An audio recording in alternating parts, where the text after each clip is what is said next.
Hello and welcome to Plant Consciousness once again. Today I'm joined by one of Britain's first organic farmers, an activist and author of the book In Defence of Life, Sir Julian Rose. Welcome. Hello. Hi. Well, it's not often that we get the opportunity to speak to somebody who's got the inside track on what's really going on at a political level with regards to the plants and animals that sustain us, our food. So, Julian, you've lobbied governments on a national and European level over many issues, including the banning of GMO foods, GMO products, the fight against the ban of unpasteurized milk, etc., with a lot of success, I might add. Can you give us an overview of the current food production situation in Europe and where we currently stand with regards to the foods that were being sold? Yes, I will attempt to do that. It's a big subject, but essentially the issue which we're all up against is a massive centralization program. That is to say, a centralization of power, and the power is corporate. It's really the big supermarket chains. It's the international trade agreements, the World Bank, and the Codex Alimentarius organization, which is part of the World Trade Organization.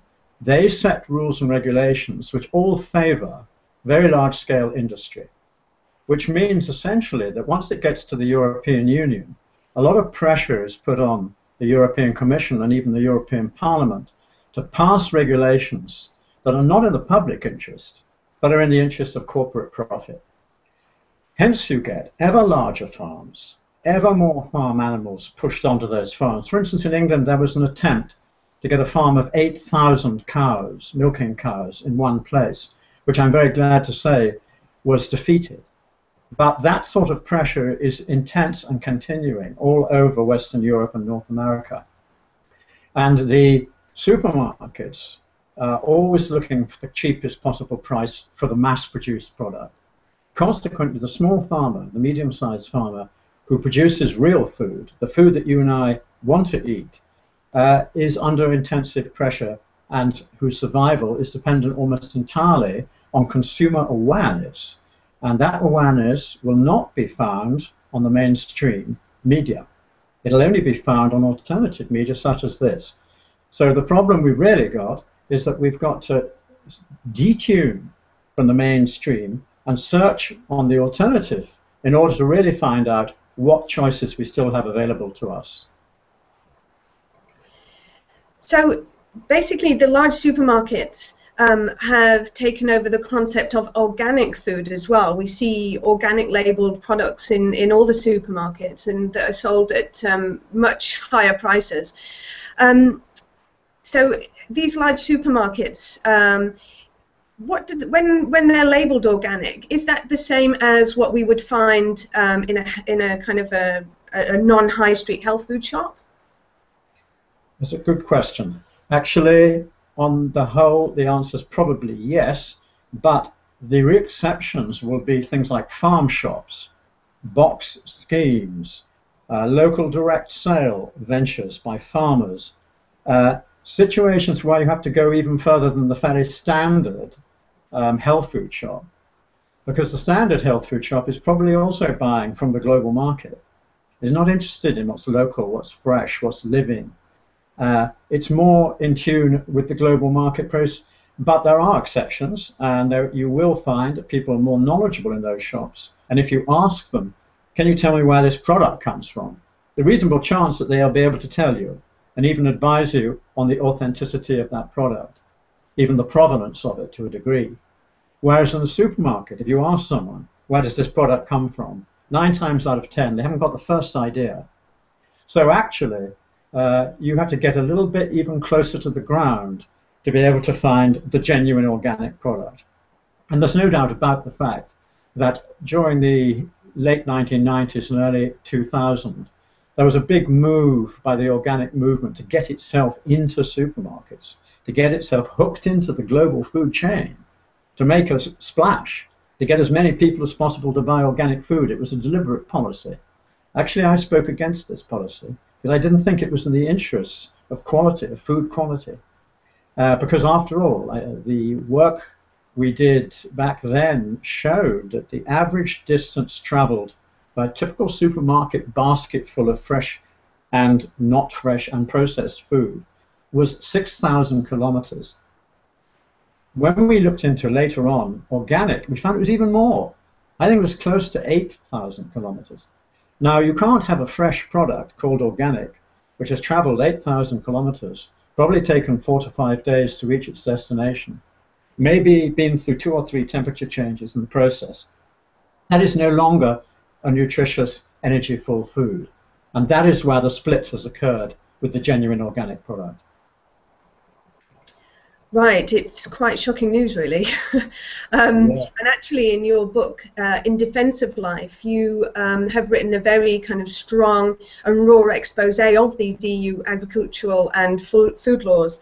And you, in the book, you speak quite directly to the reader and get him to question his integrity and his life, his choices, because you obviously see a kind of an apathy towards this, towards the quality of our food, and that, you know, people just kind of are only shopping in supermarkets, and there needs to be much more of an interest in our future, actually, in our children's future, because like you say, the quality of our foods is seriously declining. Exactly. Now the point is this, that when we go to a supermarket or a large store, whatever it is, we have to remember that we are putting our money into that system. We're actually supporting it. So, you know, you get a lot of people who say, oh, well, that's a great pity, I can't find a local store, a small independent store, or I'm not anywhere near anyone doing a box scheme or whatever, therefore I go to Tesco to get my organic food. But the point is, each time you do that, you're putting your money into the industrial farming system, and it's going out of the local economy. There's no two ways about it, and that's why I'm rather strong with people about it, because I think we're trying to cloud that over in our minds, which I think, oh, well, it's all I can do. But actually, if we think of it the other way around and think to ourselves, I'm supporting the industrial farming system by buying from this huge superstore that makes £4 billion profit every year and is opening stores everywhere where small independent stores once existed and destroying them, you know, it might produce the extra passion to do the extra mile in finding a source of something much more genuine. So yes, indeed, the health of our children, of our grandchildren, of ourselves isn't a small issue. It's perhaps the most important issue in our lives. Therefore, the issue of what we're buying should be very high on our list of importance of how we spend our money. Actually, in England, it's not. It's about 6 or 7 on that list, whereas most of the rest of continental Europe, it's either 1, 2, or 3. And it's also very important to see what these large farms are actually doing to our countryside and the impact that they're having on the biodiversity of our nature and environment, because obviously this also has a direct impact on our health. Nature provides a lot of herbs and natural remedies, so people are becoming more and more increasingly reliable on pharmaceuticals, etc. So there's a knock-on effect that, you know, we have to look at the whole and not just kind of individual aspects of the food chain within itself. And you actually propose in your book In Defense of Life a third way system. Can you explain what that is, and do you see it as a valid route out of the government and financial situation that we find ourselves in? Right. Well, that third way system is something, it's a political issue. It's neither conservative nor is it socialist. It's something else. The point is, or liberal democrat, I mean, it doesn't have to be just two. The point is that I think most people who are becoming aware now are recognizing that the governments simply are irresponsible. And if we go on always electing one or other of an irresponsible group of 3 particular power combinations, we're never going to get a really grassroots change made in society. But the way we can do it is something even more radical than that, which is to form our own people's power, a people party, if you like, where the grassroots, at the grassroots, local level, people start coming together and deciding the format and the discipline and the democracy which they want to use at the local level. You see, you can't start with the top down. You have to start with the bottom up. We've gone through every attempt possible, I think, to influence the top down, and 9 times out of 10 it doesn't work. You get politicians listening to you, smiling, nodding their heads, and saying, "Oh yes, you know." But actually, in the end, it's the corporations who decide, and it's not the politicians. They're just puppets. So actually, what are we going to do about that? This is this big question for all of us. We have to take back power into our own hands. We have to take control of our destinies. And that means at the local level. I mean, it can start with 2 people, and then become 3, and then become 5, and then become 10, then become 10. It can spread out and out and out, but it has to start locally. And I think that is how we're going to take control. And actually, there are very exciting things going on. Actually, quite a lot even in England, where small groups of people are indeed reinventing their forms of local democracy. And you've had a lot of experience with this in Poland as well, where this grassroots approach has really had a lot of success. Can you just outline that a little bit for me? Well, yes, I can. Actually, this term, the third way, does come from a Polish issue, not an English issue. It is when the Solidarity movement, which came in 1989 and took over from the communist regime, the Russian regime, which was in power then, it promised to come up with the third way. And they said, not capitalism, not communism, but a third way. Sadly, it was undermined by an American school of economics. And I think John Perkins will know something about this. And a man called Sachs, who came over and interrupted the Solidarity meetings in Poland and said to them, "Hey, boys, you don't seem to realize that your country is hugely in debt. And you'll never be able to get a third way, which is a workers-led, cooperative, actually, approach, because you've got too much debt. If you leave it to me, I'll get the International Monetary Fund to give you a loan of so many billion zlotys, and that will be the way for you to get on your feet and stand up in the world marketplace." And there was a lot of indecisiveness within the committee about it, but sadly they came down in favor of that, largely because nobody understood economics. They put all their trust into this man's hand, and of course he led them down the wrong road. So actually in Poland now, this issue still rages, and there is a very problematical government here as well, just as there is almost everywhere in the world. There's a lot of irresponsibility, there's a lot of lying, and there's a lot of interest in money and power and very little interest in people. So this whole issue of a third way, and even very closely tied in with the issue of local food agenda, is now gradually coming up in Poland as well, which is very interesting because I switch quite a lot between the 2 countries and I see it from these 2 angles. Fantastic, thank you. Now, we've called our upcoming conference Plant Consciousness. Now, to us, there isn't anyone in a better position than you to come and talk to us about the importance and the true kind of value of the plants that we eat and their current situation. But can you give us a little bit of an understanding of what the phrase plant consciousness means to you? Yes, I think it's a wonderful phrase. You know, when you start off in organic farming and you convert your farm from a conventional farm, it's largely because you feel sympathy with nature. You want to work with nature, not against nature. So you try to optimize the methodology to take nature into account in all the things you're doing. And it's very difficult because it's a commercial cutthroat world as well. So there's lots of compromises. And I've been through that. I started converting my farm in 1975 when there were just 6 of us officially in England registered as organic producers. And now I'm 35 years on from there, roughly. And I'm now reflecting on the next evolution of my thinking and my sensibility. And that seems to be drawing me towards an awareness of the interconnectivity between plant life and man's aspirations.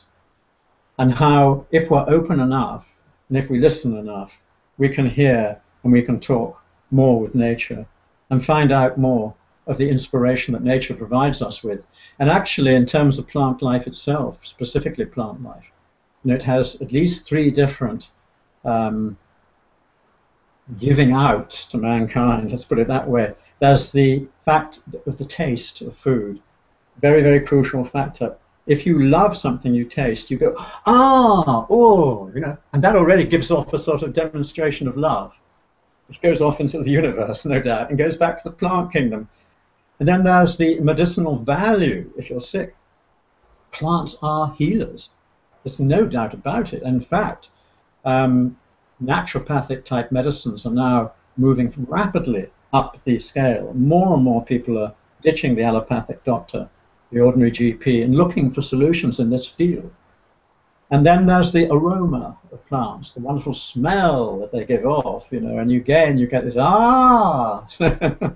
And so we are flooded with gifts from the plant kingdom. And what we have to do is return the gift. See, that's what we haven't really been very good at up to now. We've thought, oh, it's great for me. But what about returning it again, returning it to the source, which for the source makes the source pleased and happy and carrying on even further on the evolutionary path. So it's this dialogue, and I think plant consciousness is a dialogue, and it's a very exciting dialogue for us to be realizing we can enter into. Because for years and years and years, I don't think we thought there was such a thing. Actually, we thought it was hooey. I remember a book written 40 years ago, I think, called the, I don't know, sort of Talk to Your Plants, I think it might have been called. And everyone thought it was terribly funny, only sort of crazy people stand in front of their pot plant and have a long conversation with it. But now we see there's more than just crazy. It's actually very real. It actually happens and actually existing. So our becoming more subtle, which we have to do, and that's all about food, it's about air quality, it's about water quality, it's about getting away from the pollution of the big city, or at least finding a way of greening the big city to such an extent that that pollution is offset. And it's about energizing ourselves onto a wavelength, a vibrational state, which is similar to that of the plant kingdom.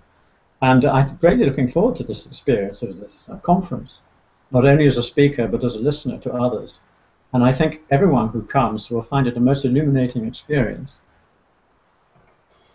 You're going to be presenting at the Plant Consciousness Conference, The Path to True Organic Awareness, where you're going to be offering us some positive solutions or positive ideas and insights to help us on our path back to this, back to neutrality, I suppose, back to our natural state. Yeah. Could you just give us a brief overview yourself about what you'll be discussing and what we can hope to learn? Well, one of the things that we'll be discussing is how we can earth ourselves. It's really important, this, because what we were talking about in the previous part was the aspirational, inspirational, spiritual, which is all aspirational upwards. And if this is only operational in the head level, so to say in the brain, in the mind, we find we get stuck.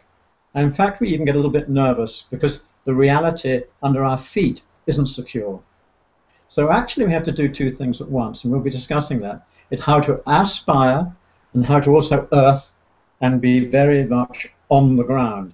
And when we can bring these 2 together, we will find enormous power which we've been missing for a long time. I would even suggest that it's to do with the solar plexus more than it is to do with the mind. It's like the center, again, becomes aware, and the energy goes 2 ways from that center. So one of the things that we'll be discussing, talking about in relation to organic, the evolution of organic way, is how we can take action in life, direct action if necessary. As you know, I'm a direct activist. I've been involved in many, many actions on the street in front of parliaments and all sorts of things, demonstrating our actions and taking steps to make change through a world which is suffering, while simultaneously having the time and energy and ability to aspire to a higher state and to bring in the forces of inspiration and spiritual and joining those at the center. And I think that in the course of my talk, I'll be mentioning the fact that this way of doing things is the healing way, because we live in this world which is based on divide and conquer. Everything is divided into segments. You see? Everything's divided into segments. We've been taught in schools and everywhere we go that you learn this, you learn this, you learn this, all separate disciplines. But we're moving into a time of holistic thinking, when all those different things are coming together, and they're going to come into one powerful source of love and spirit. And that will be part of my talk. So I hope in the 1.5 hours, whatever it is, we've got a lot to pack in there. And I'm greatly looking forward to that experience. Well, we're really looking forward to welcoming you to the conference, actually, and all the other speakers. And like you said, it's looking at ourselves and our environment from a completely holistic point of view. So we've got people talking from different angles, with essentially plants at the plant kingdom at the centre of that. So we can't wait to meet you and to have your talk. And so just for our listeners, Julian will be speaking on the 4th of October at the Plant Consciousness Conference at Regent's University in London. You can find out more information on plantconsciousness.com. And thank you, Julian, for joining me today and for taking time out of your busy schedule. And we look forward to seeing you in October. Well, thank you very much, and I greatly look forward to being there, and all the people watching. Thank you. Goodbye. Bye-bye.